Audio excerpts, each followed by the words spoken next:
Vi lever af at tilride og uddanne unge heste. Vi har også avlet nogen selv, og her kan I se, at vi er ved at sætte grime på en.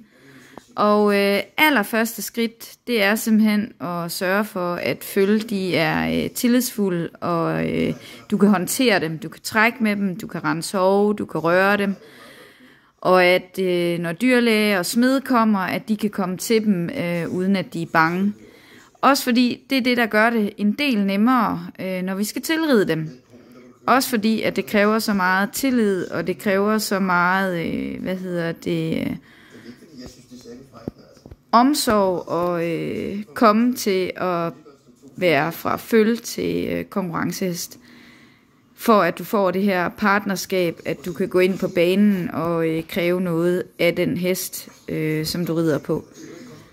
Når det er, at vi tilrider og uddanner heste, jamen så starter vi faktisk allerede fra de følge af. Vi trækker dem ned på engen, og vi trækker dem også frem og tilbage, også selvom at de sover ude.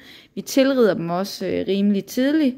Fra de 3 år, der sørger vi for, at de har rytter på, og vi sørger for, at de socialiserer sig med andre heste, sådan at de opdrager hinanden indbyrdes.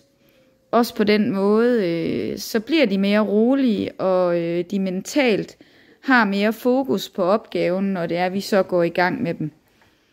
Jeg tror på, at hvis du skynder dig langsomt og tilrider dem tidligt, og lærer dem få rigtig meget foldtid, det er bare at kan trave lidt rundt på dem, så er det nok som 3 års.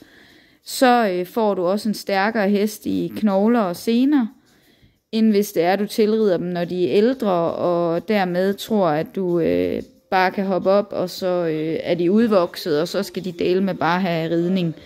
Jeg tror på, at det er vigtigt, at du starter netop når de er 3 år med stille og roligt at gøre dem tillidsfulde og ryttervandt, og så kan de så altid få pause senere hen.